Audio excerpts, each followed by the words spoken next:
Quilting is so enjoyable. It feeds our brain and soothes our souls. So I'm sure every quilter has asked themselves at one time or another, could I do this as a business? My next guest, Kellie Kaczmarek of Silly Moon Quilting, has done just that. With her husband, they have jumped into the quilting ruler market, finding a niche all of their own. And she's going to tell us all about it. So grab your sewing and a cup of tea, and here's my interview with Kellie Kaczmarek.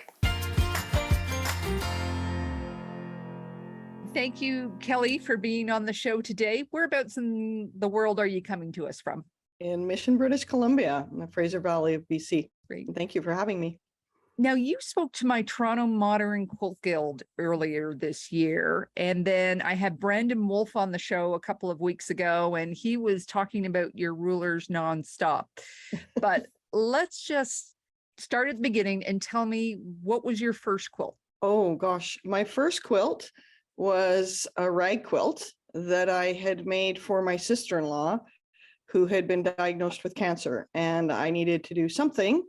So I thought, let's jump in and try making a quilt. And a good friend of mine who quilts all the time showed me how to do it. And she showed me how to pick the fabric and pink all those little edges and everything. So that was my very first quilt.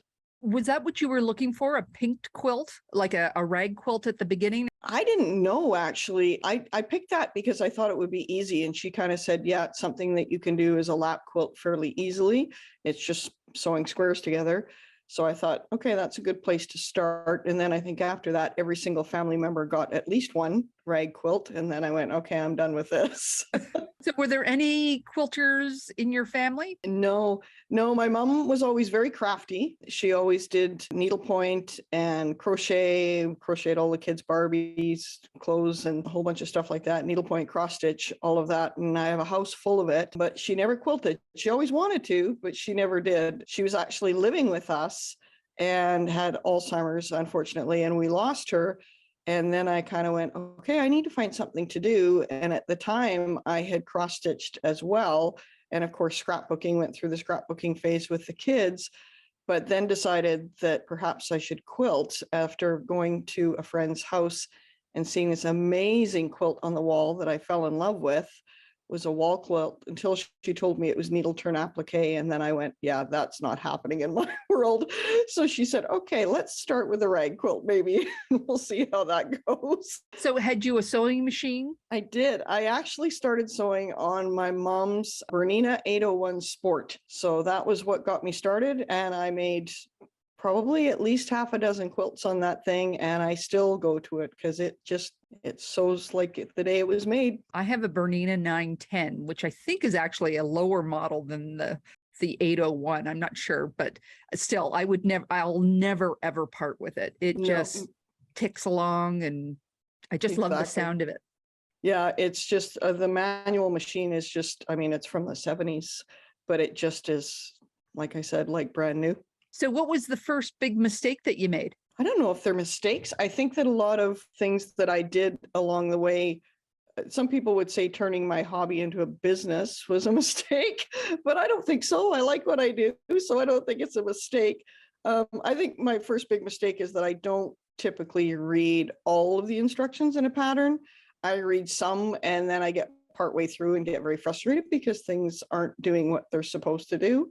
So that's probably my biggest quilting mistake is I jump too far ahead and think, oh, I don't need to read that part. And I just carry along and go, yeah, you probably should have.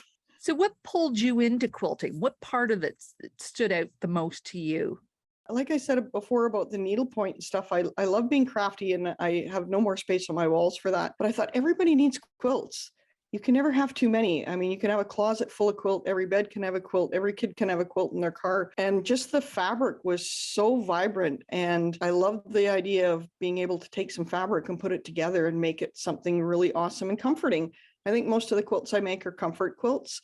They're for a purpose, a wedding or a shower or something like that. And I just like to be able to give things to people. So I understand you were in law enforcement. mm-hmm. Did you bring Yeah. any skills from that into quilting? it's hard when you're teaching online to walk around. You can't walk around and see what people are doing. But because I was in law enforcement, I get a pretty good read for people's faces.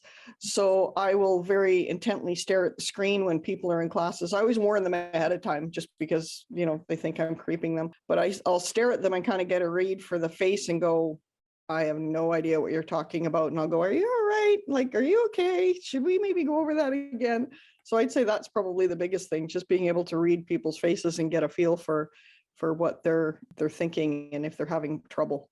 Now, there's a whole cohort of people that love quilting and dream about how to turn it into a career. Did you consider anything else before the rulers? Did you consider a quilt store or something like that? No, the progression to having the ruler business was really rather quick and odd, and only happened because my husband's a machinist by trade. He has a degree in geophysics and a whole bunch of other smart stuff, math stuff that I don't. Yeah, he's the math guy, not me. But because we already had a full machine shop, I purchased a Longarm, and with my Longarm came a couple rulers that I wasn't super happy with. And I wanted rulers to do different things and to be made a little bit differently. So he said, well, we can do that. And originally we started just making them for me. And that's what it was going to be. It was going to be just rulers for me. And then I talked to my local guild about it. And a couple of people said, hey, those are really cool. And then someone said, you should go talk to the Longarm Guild. And then we did local quilt shows. Our first quilt show was in Chilliwack, the Peacemakers Quilt Show in October 2018, I believe.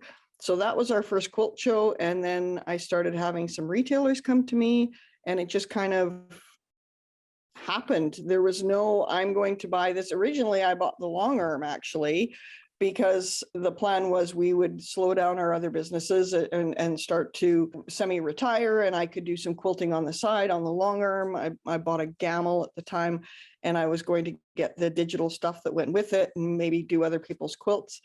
But then I saw how much work went into quilts, and I got really scared about doing other people's quilts and quilting them because I didn't want it to be the wrong color or the wrong pattern or any of that. I wanted them to be happy with it. So we kind of put that idea behind the side, and then the rulers just took over, and I'm just having a blast with them. So the name of your business is Silly Moon Quilting. Mm-hmm. Did you sit down and formally make out a business plan and figure out anything ahead of time? Did you run the numbers at all, or did you just jump in?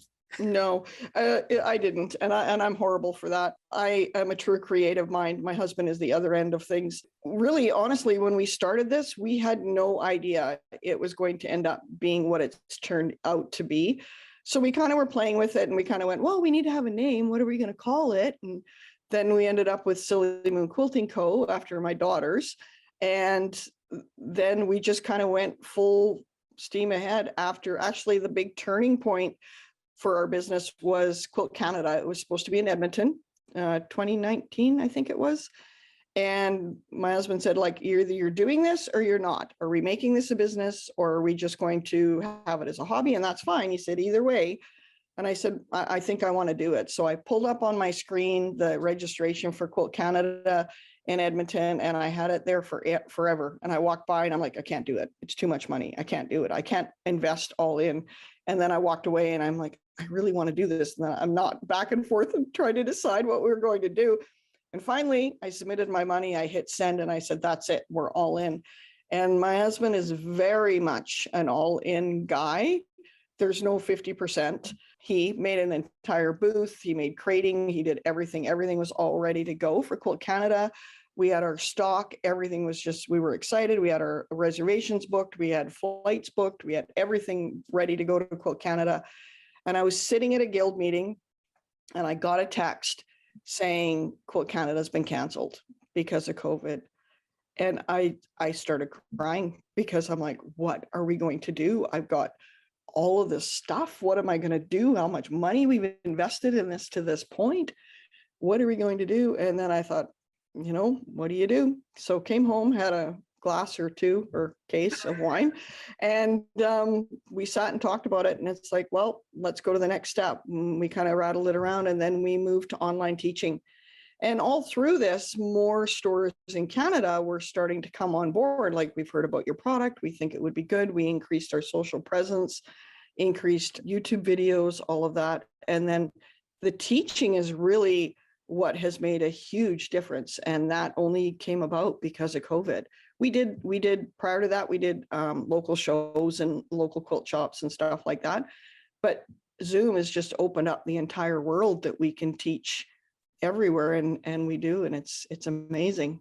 Yes, the reach of Zoom is phenomenal. Mhm. Like, not sure if you've watched my show, but Angie Wilson of Gnome Angel and I have become good friends, and she's on the other side of the world. She's actually tomorrow when we talk, like a totally different time zone and date. Mhm. And I think there was a big component of the quilting world that didn't want to do it. Mhm. They were tech resistant. And I think it's just made the quilting world so much bigger and better. Well, I think it's amazing. And through it, I have a store in Australia that is carrying my product, and it's kind of surreal, actually. And now we have a store in the Netherlands carrying our. None of this would have happened without social media and Zoom, really. So it's pretty incredible what we can do now with a computer. So what was the learning curve like for your social media?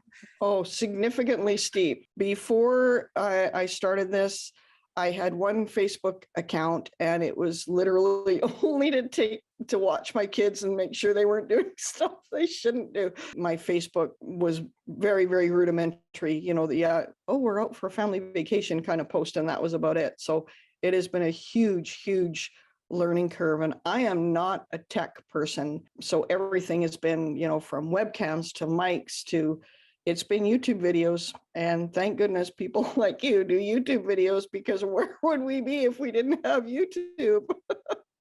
Well, it is. It's just absolutely phenomenal that you can Google anything from beekeeping to nuclear physics. Oh, and yeah. Somebody can explain it online. Absolutely. Absolutely. It's incredible. So tell me about the quilt that's behind you. This was actually a pattern I tested for Holly Clark.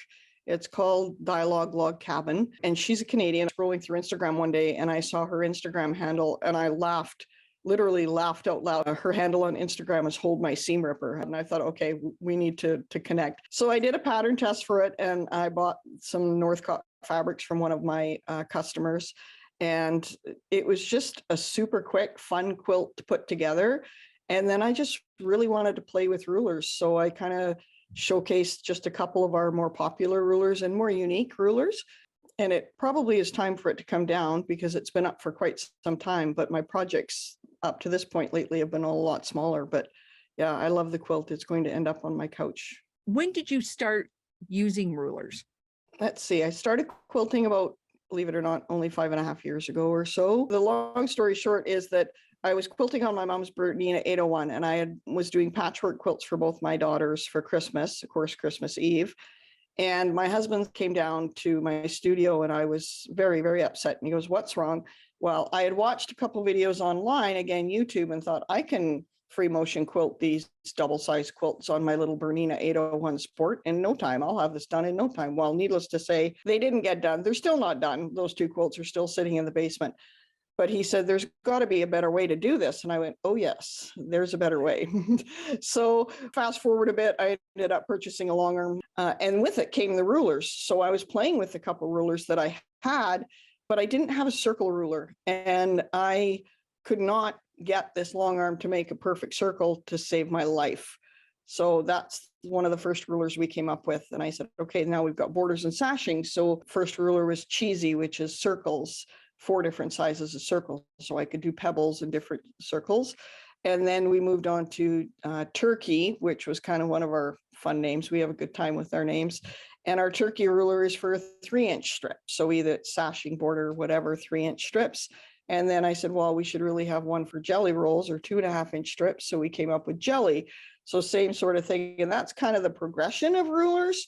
So about 4 years ago, I really started using rulers, and we were making them for me. And then we keep adding new ones and new ones and new ones. So what was your husband doing with his CNC machine before he was making rulers for you? He was making aircraft parts.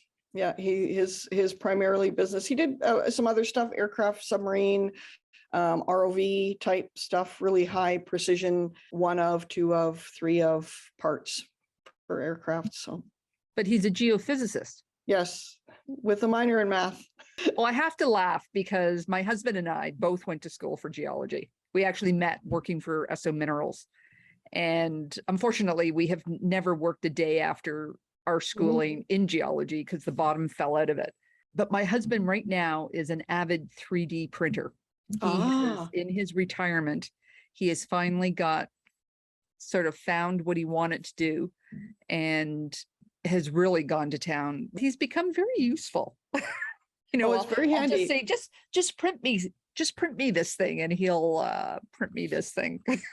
Well, it's funny you say 3D printing because I don't know if you can see the earrings that I'm wearing. Our biggest sort of items is called Dude, and it's a seam gauge that we use for rulers, but a whole bunch of other things. And they're made out of aluminum. I had a girl that I know 3D printed them for me as little extra novelty type items. I saw you using that 1/4-inch gauge the other day. I dismissed them because I don't use them on my machine, but I never ever thought to use them on my Longarm. I use mine quite a bit, especially the 1/4-inch part of the foot, because what that does is it tells me where my ruler is going to end up.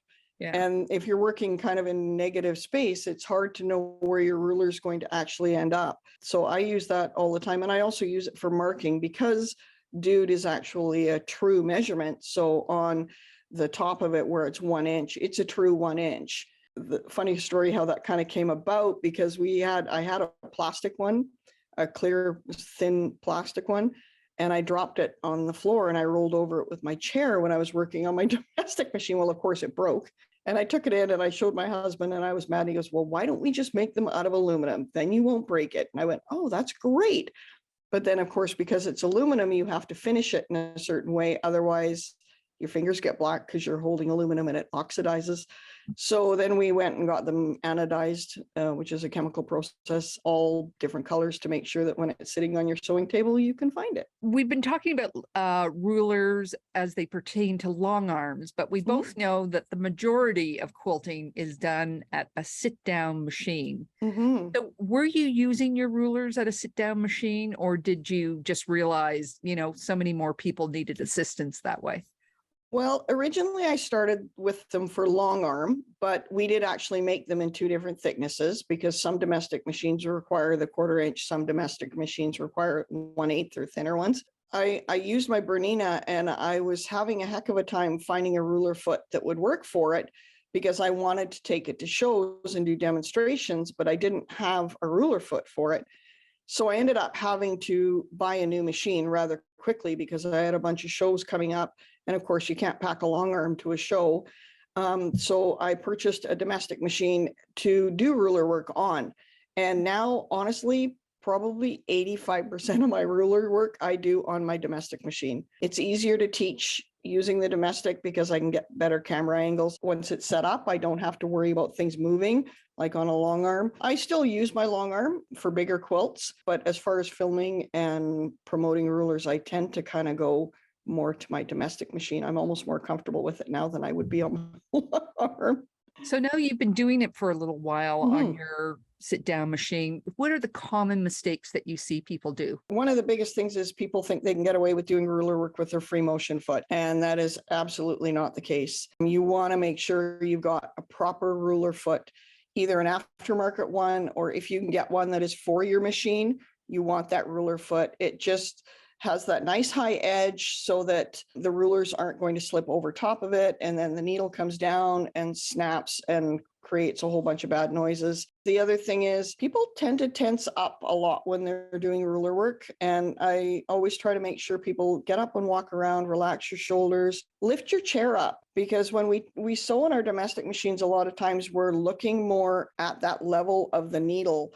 And to lift your chair up a little bit makes all the difference in the world. I do like to recommend people either take a beginner class or watch a bunch of videos before they get started, so they get started feeling comfortable with it. Because if they don't hold the ruler or know how to hold the ruler or know what the ruler markings are, it can be a little bit frustrating because it won't do what you want it to do. So there's tons of videos, not just mine, but there's tons of information out there about ruler work, and it's really important. And on a domestic machine, you need something on the back of that ruler to help it keep from slipping. And all of our rulers come with sticky tape. And the other thing is gloves. You want to have a pair of either quilting gloves or garden gloves, or if you see my videos, I use just gloves from the lumberyard, something to give you that extra grip and relax, have fun. It's only stitches. My problem was always I was trying to push it. Mhm. You know, I was trying to do it too fast. Yeah. You know, I thought, you know, I'm going to sit down at my machine and I'm going to quilt my whole quilt tonight. Yeah. And I would always go way too fast and not Yeah. be patient enough. Yeah, that is absolutely a big thing. And I find even on my machine, it's a plain machine. There's nothing fancy about stitches, no electronics or anything. But I always put mine, when I sew, it's at the full rabbit. But when I actually do ruler work, I put it about halfway between tortoise. So I slow my machine down on purpose so that I can't. And I really try to encourage people to go slow. The speed will come. Go slow and find the pace that you're comfortable with. And if you get a design that you like and it works, you're more likely to keep trying and doing more. So I think that's what's really important. Don't give up, keep trying. And those consistency of stitches, a lot of people go, well, I don't have a stitch regulator on my machine. My stitches are all over the place.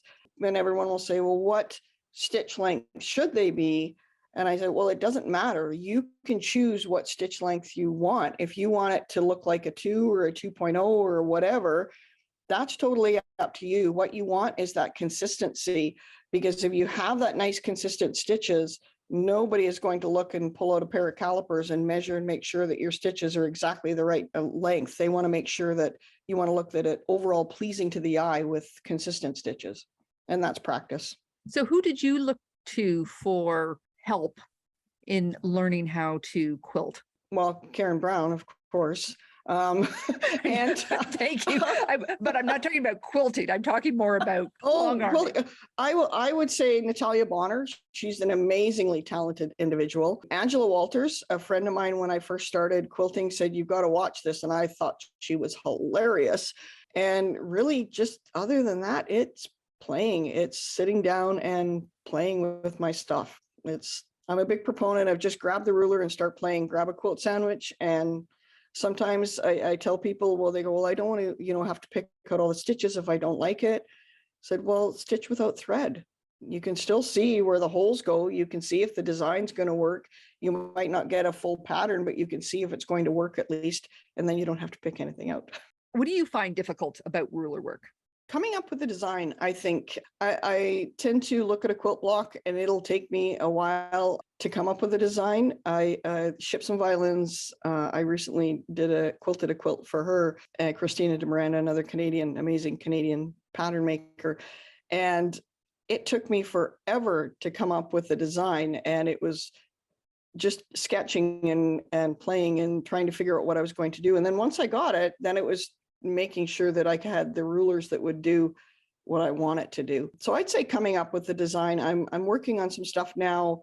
A lot of people are wanting to do more the overall design. So the pantograph type stuff, but on their domestic machine. So I'm working on some stuff for that and I'm teaching a class on that, just kind of saying, take this one little block, but not be so worried about that block or that design and be able to take that design and put it all over your quilt. So it looks nice and consistent and you're not worried about that one block.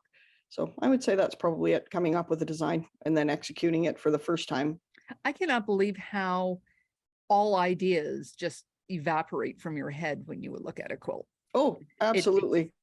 It takes hours or days or weeks for the ideas to come. Absolutely. And they usually come at 3 a.m., which is why I have a notepad beside my bed.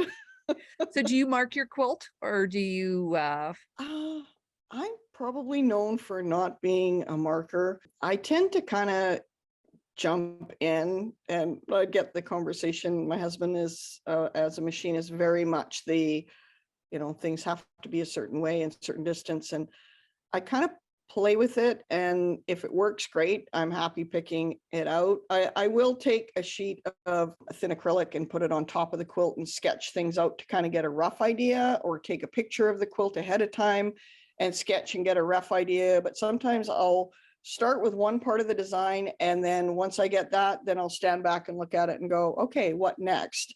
And a lot of times I'm quilting to showcase a ruler. So I have to kind of think how that ruler is going to play into that quilt. So I probably think things backwards. I'll look at the ruler and then I'll pick a quilt that will work with the rulers. So are you still making quilts or are you quilting for others? I don't quilt for others. A couple of my stores, I've quilted samples for them to showcase the rulers, and one or two other people I've done, but mostly I quilt for myself, my family, and I like to quilt for videos, and I've discovered the magic of reels on Instagram. So I've been having some fun with that and doing these little snippets and trying to get more YouTube videos out and just trying to show more people different things they can do. I think a lot of times people will look at a ruler and think it only does one thing. Like, for example, our kite ruler, for example. Well, we can only make a kite with it. Well, no, you can't. You can do 20 different patterns without thinking too hard about that with that one ruler. So I really try to promote that. So Mike, I do like to quilt. I'm working on, I think I've got 4 different ones on the go right now. I am not one that, I am very much the squirrel quilter. Oh, that's a pretty pattern. Let's make that. So what is your most popular ruler? Right now, I'd say it's our drop rulers. I've used it on this quilt. You can use them individually or 3. You can use them nesting. They all kind of nest within each other and they make all these different pretty flowers. And you can make the round part in the center. So there's just lots of different things. And actually, Brandon recently did some amazing work with the drop ruler. He really likes them and he plays with them quite a bit. So I'd say that's our most popular just because it's different. Have you had to retire any designs? I'm a circle girl. Through and through. We've got so many rulers that do circles or versions of circles. I have oval rulers too. And I don't retire them because a lot of people like them, but I find I don't showcase them probably as much as I probably should, just because I kind of pick favorites, right? I guess you're not supposed to do that. It's like your kids, but I do. You have 2 daughters, right? Yes, yes. Are they got involved in the business at all? One is a good cheerleader. She's a chef, so she's not so much into the quilting. The other one, she helps me with social media and stuff. She's super busy, of course, in her own life now. But yeah, she helps me out with social media and I'll bounce things off both of them and say, hey, what do you think of this? But I'm so incredibly fortunate that I've got such an amazing support group that when, you're having that meltdown day of why am I doing this? This is ridiculous. They're always there to pick me back up and go, yes, but. So are you going to Quilt Canada next year? That's a good question. There is Halifax rumors that I will be there. I don't know what capacity that will be in. I'm not sure if it will be me having a booth or me working with my retailers. I'm not really sure how that's going to all play out. Have you met or talked to John McPhail from Art East Quilting? Actually, he's got another quilt along coming up. I don't know if I'm allowed to say it, but I said I'd sponsor it, so I'm going to say it anyway. That's the So Place Like Home. Yeah, he's amazing. His stuff is just makes me smile all the time. Well, I think he's in a niche where there's already other people, but he's found his own slant to it, which makes it special. Exactly. That's the trick of doing business in the quilting world. Absolutely. And I mean, that's kind of too what happened with us is that there's nobody else in Canada making these, and we make our rulers different than any other ones on the market. And it's just, we found a little niche, and I love teaching ruler quilting online. So if people want to take one of your online classes, where do they sign up? They can sign up on my website, or some of my retailers, which are all listed on my website, offer sort of a good beginner deal. So you're welcome to check that out. The class is 3 hours. I always say 3, but I always go over time because I talk too much. And I really want to make sure everybody is on the right foot, that they're comfortable before we leave the class. And then after the class, they get a video of what we did in the class so that they can replay the design part of it over and over again. You have a lecture. So how do guilds contact you if they want to book you? They can contact me through my website or social media, Facebook or Instagram. I monitor all of them, right directly through my website or my email address, which is just sillymanquiltingco@gmail.ca. And of course, where can they buy your rulers? I have retailers in Canada. in the Netherlands and in Australia. I'm currently working on a couple in the US and would love to get into the US, or you can also go directly to my website. Thank you very much for being on the show today. It's been lovely getting to know you better. Thank you, you as well. I hope you have an amazing day. Thanks so much. I hope you enjoyed my interview with Kellie Kaczmarek. It has inspired me to take another look at my latest quilt top to see where rulers can improve my results. If you are interested in finding out more about Kellie and Silly Moon rulers or her classes, I will have links to her website and her social media in the video description below. Next up on Karen's Quilt Circling Marine, and we will be talking about the power of quilting to heal. Be sure to subscribe so you are notified when it goes live. Next time you're in your sewing room, be sure to have Karen's Quilt Circle playing on in the background. I have interviewed so many amazing people on this show. Let one inspire you. And check out my last two videos, Where to Buy Fabric in Toronto and my Quilt Coat Part 2. Take care, and I'll see you next time.